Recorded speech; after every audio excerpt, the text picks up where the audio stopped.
you're either in all the way or you're not. And you got to be all the way in. Yeah. Because it sucks. And you're going to hear stuff that you don't want to hear, but you've got to be willing to hear it in order to push the case forward. As a crime victim's family, Angie Ayers and her husband Sean are all the way in. It's a mindset that has helped the couple push for answers in the 1991 murder of Sean's little sister Amy and her 3 friends at a yogurt shop in Austin, Texas. Answers they and the families of Eliza Thomas and Sarah and Jennifer Harbison deserve. I got the chance to meet the Ayers because we found ourselves connected by the same serial killer, Robert Eugene Brashears. The monster behind a horrific crime I covered for years in southeast Missouri is now their prime suspect. They don't say his name, and I don't blame them. But they share the desire for more people to know his name and know what he looks like. Because despite being the yogurt shop suspect, Brashears remains a relatively unknown, transient criminal who drifted in and out of communities, leaving death and heartache in his path. More people need to know who he was and what he did. And hopefully, we've helped with that. But there's something else I want you to know. The people brought together by this same serial killer are not letting their story end with him. No, something much different is happening. They have become a force, determined to break through his schemes and lies and disguises so all his crimes are known. And they are bringing together their talents, their tenacity, and their time to help solve other cold cases, to stand up for families, to be all in when someone else needs them.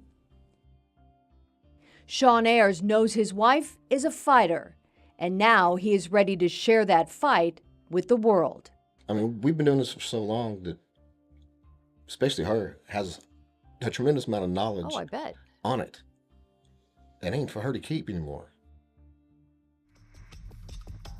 So what if it was just a drifter, and that's why nobody knows him? You walk in and see what someone has done to them. I don't know how we kept missing him, and he just fell through every crack there was. I'm just a firm believer that there's more cases out there. My mother would leave for work and tell us, do not let him out of the house. He doesn't always stick to the same weapons. He doesn't always do things the same way. At the end of the day, it's for the girls. So you need to make damn sure you've got all the answers. I'm Kathy Sweeney. This is Chasing a Ghost, Chapter 11, Never Again. Turn back the clock to the spring of 2025, and Austin, Texas cold case detective Dan Jackson had never heard of Robert Brashears. Now, Jackson knows all about the long-dead serial killer he connected to his city's most talked about case. And he wants to share what he knows. So Jackson is traveling to law enforcement conferences around the country, talking all about Brashears and the yogurt shop murders. This is everything, here's his timeline, here's where he lived, here's the years he was out that we don't presume, probably in the South, that you never know. And, hey, we've got ballistics, we've got DNA. I'll be happy to share everything.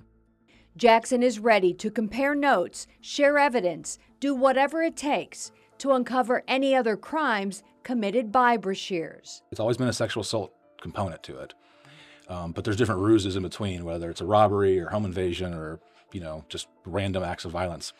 But he likes a 380, basically get all this information out there to a room of 300 detectives and be like, I'd put my next paycheck on it that somebody out here has a box and a file that belongs to Brashears.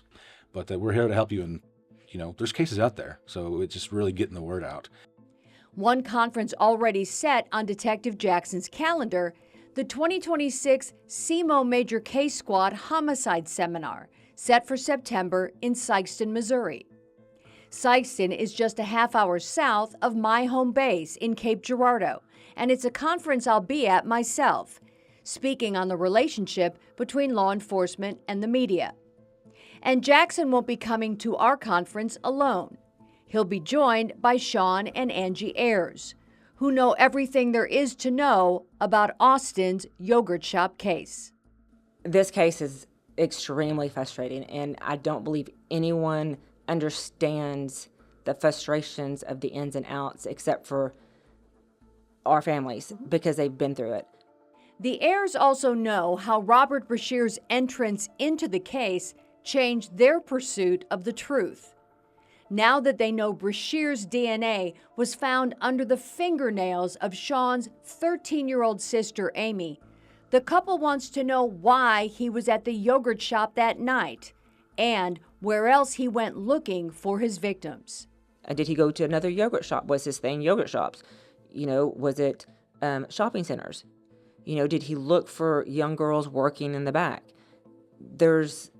I would say to anyone listening to this, if you were a young female working at a yogurt shop or late night somewhere at a restaurant, strip mall, and you had some person that came in there, gave you weird feelings, or you think it sounds like him, if you've seen a picture, call APD, call the Texas Rangers. I mean, I've had people reach out to me on Facebook and Instagram, so reach out to us. We'll get you to the right person to give the information. And if you need to see pictures of Robert Brashear's, we've got them. There are video versions of each episode of this podcast at kfvs12.com/chasingaghost. I have shared 13 photos of Brashear's depending on the subject matter. They include photos from high school and his early 20s, his 1992 Georgia mugshot showing him in his early 30s, and the pictures most associated with him, showing what he looked like in the late 90s. And when you look at all the photos of Robert Brashear's, you'll see just how different he looked from decade to decade. Austin Detective Dan Jackson realized that when he showed Brashear's 1997 driver's license photo to a woman who knew him back in the mid-1980s. She was living in Florida, and she encountered him in Florida. But she was like, I don't know, maybe. And that's 40 years ago. Yeah. And then I gave her that 81 photo. And she was like, oh, yeah, that's him, 100%. From decade to decade and state to state, Jackson joins investigators in Missouri, Kentucky, and South Carolina, looking for anything linking Brashear's to unsolved cases fitting his profile. Missouri State Highway Patrol Master Sergeant Chris Hamlet is part of that team. Any questions we get come in, any tips that come in, our role is to support that, fill in the missing pieces, just supply those puzzle pieces that we may have. Because that's what this case is like, is everybody has a piece of it and no one has the full picture. Hamlet and his partner, Sergeant Alex Lacey, know Robert Brashear's well after working the last year of the Sherry and Megan Shear case. After a 20-year investigation, genetic genealogy and DNA in 2018 led to the quick identification of Brashear's as the mother and daughter's killer. Now, both investigators told me it is easier to make calls on Brashear's because he is known as the yogurt shop suspect. Here's Sergeant Lacey. It's almost like the snowball effect. It starts picking up steam. Unfortunately, you have 4 more victims instantly. That really gets people's attention. I think the age factor plays into that as well. I think there's just more sympathy towards younger victims in general, and I think it really just started picking up steam.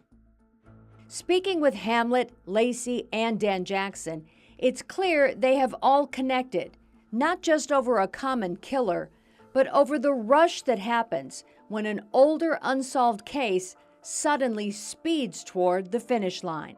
We know that feeling. We know what you've dealt with for ever how long you've had this case. We know what you've been through. And so just having that kind of bond, and I think, I can't speak for Dan, but I think if Alex and I would have had someone else like, hey, here it is, and we know what it's like, we know what pressure you're under, we know the stress, and a lot of that stress is self-induced, that you're putting yourself under that, where it's like, I have to get this done, where you are living and breathing this case. while simultaneously working other things as well. Yeah. For Detective Jackson, that connection and lasting bond is mutual. That we're going to be talking to each other the rest of our lives, at least the rest of our careers. And, but no, it's been great. I mean, at every level, city, state, federal, public labs, private citizen like CC Moore, subject matter experts like who've helped on this case throughout the years, but everybody was sort of just working together, exchanging information, doing what they could to help the other guy out. Like Jackson, fellow Texas investigator Mindy Montford also credits the teamwork it took to identify Robert Brashears, even before Texas came along. And I love the fact that, before we even know who Brashears was, that, Missouri and South Carolina and Tennessee, they had all put their heads together and said, we've got a common denominator here and let's figure this out. And as I talked to the investigators and family members brought together by the acts of Brashears, I learned something that surprised me. Their determination to solve all the cases now connected to him actually caused many of them to cross paths years before they realized just how meaningful their interactions would be.